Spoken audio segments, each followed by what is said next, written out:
So my best friend, Dr. Oz's best friend. My morning routine is very quick. Water, lemon juice, and then off to work. There, okay. Water. You could add tequila too, but it's a little early.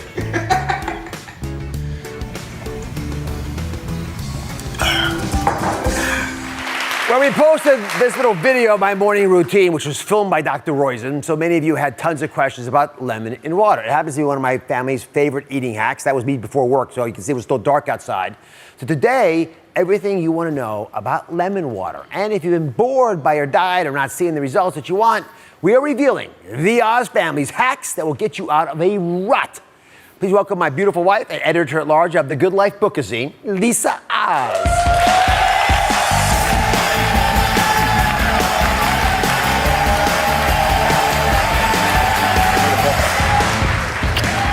So this is the one, like most moms, has got to get the kids out of a rut. We all get into them once in a while.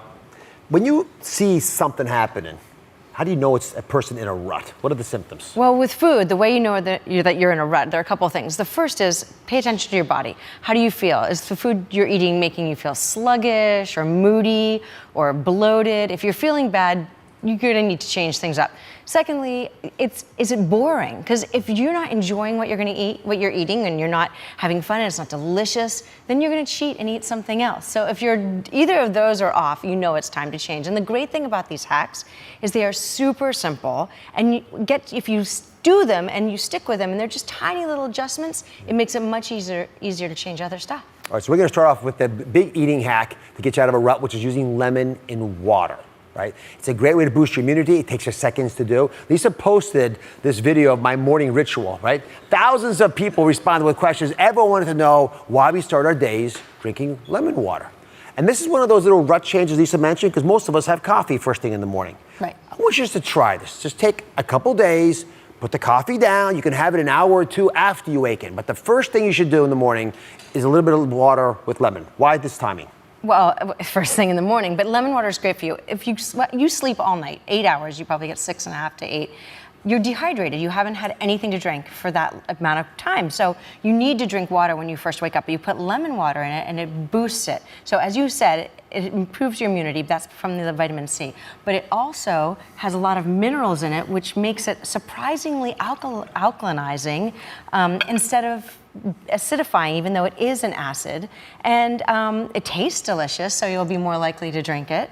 And it's so good for you. So who here has tried lemon juice in the morning with water? A couple people, right? Spattering, a polite spattering of applause. So here's the deal, right? Because most people think, oh, I'm not gonna like it. If you try it, you'll find it's relatively mild, right? Now here's another question that comes from Instagram all the time. Yeah. Which is, will the acid in the lemon bother my stomach? A very rational question.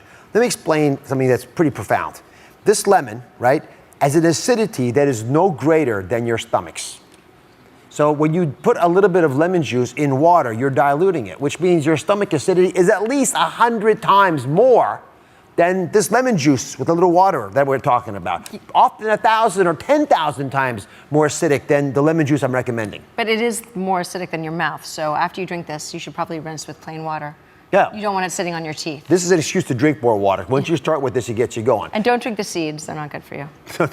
I didn't know that. Yeah, you're drinking the seeds. Now you're telling me? After 33 years of marriage, now I learned. Instagram, you didn't notice? So acidic foods, what do? First of all, they keep the blood sugar more stable. So if you have some carbs around it doesn't hurt you so much. Some say that it helps with constipation.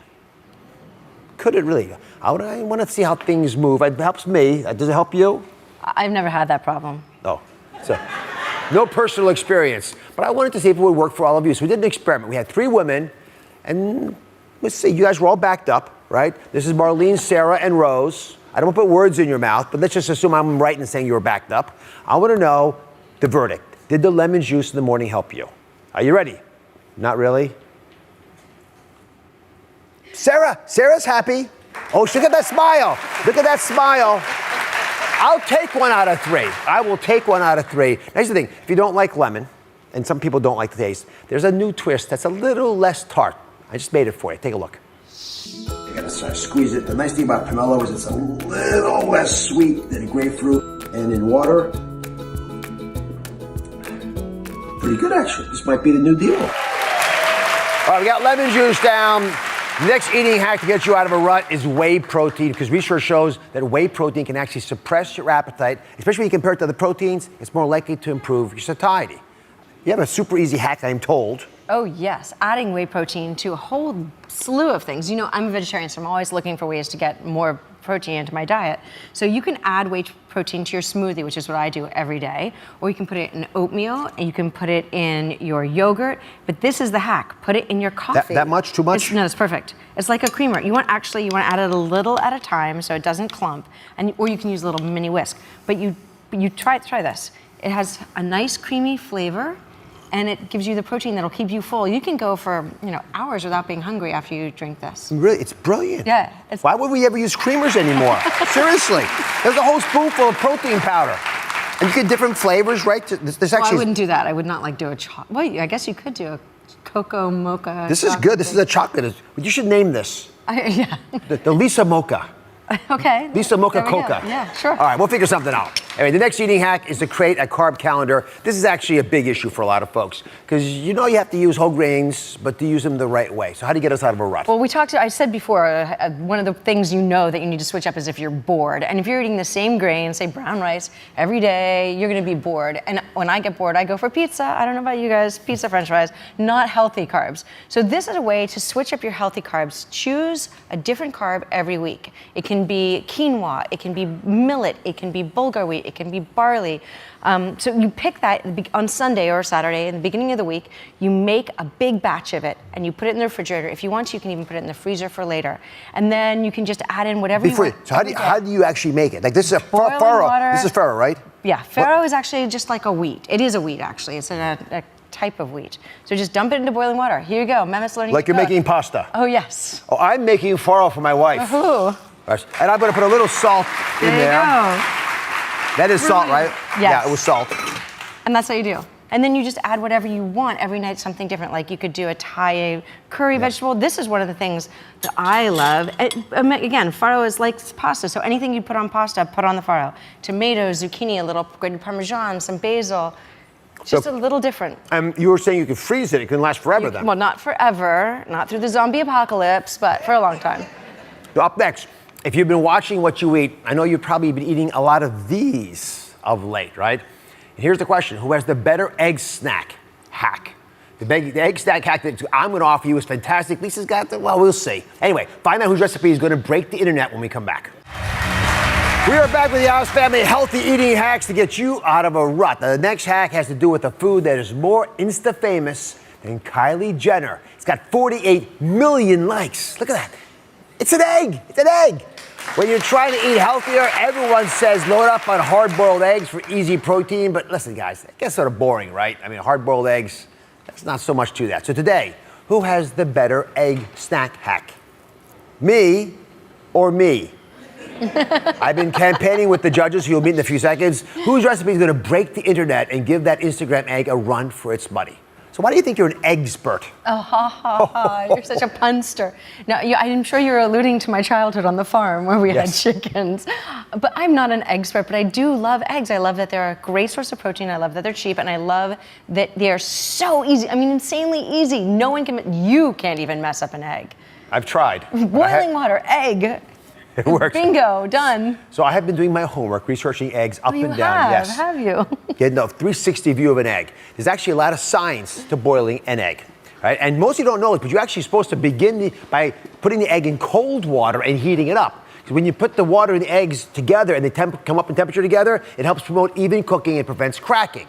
And you also want to add a pinch of salt, right? That can help solidify the egg white a little faster. So it's a perfect egg. So heat it up together with the water, a little pinch of salt. That's a little easy extra bonus hack. But the basic thing is timing, right? And you all know this, but let me put it down in real clear numbers. If you only boil the egg for 4 minutes, which is the right thing to do, by the way. This is the way he likes it, all runny. You will get it beautiful, ooey, gooey. Look at this, just coming in. Oh, it's fantastic, right? This is how I like to eat them. And again, I like the taste of eggs. However, if you want a firmer, yet still moderately runny egg, right, then boil it for 7 minutes. Is what you like? No, I'm down there. Why would anyone want a 10-minute boiled egg? Because that's a hard-boiled egg. It's just hard. No. How many hard 10-minute people are out there? Oh my goodness. See? It tastes like cardboard. Okay, it's the moment of truth, right? Whose egg snack hack is better, Lisa's or mine? So you get to go. You want to go first? You go first. Yes, of course. Thank you. No, this is so simple. We'll take you just a second. So I start with avocados. So creamy and delicious. You know what I actually think of this as like do you guys like egg salad? You guys eat egg salad? So this is kind of like a healthy version, deconstructed egg salad. And this, instead of mayo, you use the avocado, which are delicious. Then you just take a hard-boiled egg, you chop it up into quarters, mix it in there, a little olive oil, again, some healthy fats, a little pinch of salt. I love some chives instead of onion. They're a type of onion, but they're a little milder, and then a little parsley. And it's just like a deconstructed egg salad. What do you got? That's the best you got. All right. Here's my egg snack hack. I present to you, everybody, the Bosphorus egg. Right? It's in honor of the Bosphorus Strait in Turkey, where my parents are from. This is what the final product looks like. And I'm going to demonstrate this. Again, ingredients, pretty simple. You have an egg, right? You have hummus, you have some goat cheese, and then you have some whole grain crackers, right? All you do, take the eggs, don't overcook them like I pointed out earlier. Put the egg in the middle, very symmetrical, a little hummus on top. See, you don't even know how to make it. You start with the hummus and the cheese and you put the egg on top. This is my variation. Oh, I'm sorry, look at the finished one. This is the inside. It's gonna fall apart like that. This is fantastic. Oh, good Lord. In any case, the goat cheese gives you the extra little creaminess for fewer calories per ounce than other popular cheeses. Oh, she's helping me a little bit. Now she's helping me. You need help. Okay, come on over here. We're gonna do a little competition. We've got, in order to figure out whose snack hack is better, 3 Bite Club members who are harsh critics are tasting away. They have been evaluating these. We have spoken earlier. I think we have a meeting of the minds here. So Bite Club, hold up the egg dish that you prefer. Maybe one word of compliment about how I prepared mine. What? I lost 2-1. I hate losing. Thank you. Oh, you can have a little. I want to thank the Bike Club for making. Oh, please stop it. God, I hate losing. I lost. Excellent competition, Lisa. All right, here's the dish. This works very hard on the book Cuisine. It is fantastic. Of course, called The Book Good Life. That's what it looks like. It's on newsstands right now, and you guys thankfully have been very interested in it as well. Tell us what you like about it. Give us your feedback. We adore making it. But in addition, backed by popular demand, you guys like all the back issues. There was a Your Best Body issue, which was incredibly popular. Now we're putting them all up on Amazon, so you can order all the back issues you want, read them to your friends. They're good bedtime stories. All you want to do with it, whatever you want to do, put them in all your bathrooms. They're yours to enjoy. Thank you for watching. Don't forget to subscribe and turn on notifications so you never miss out on new videos to live the good life.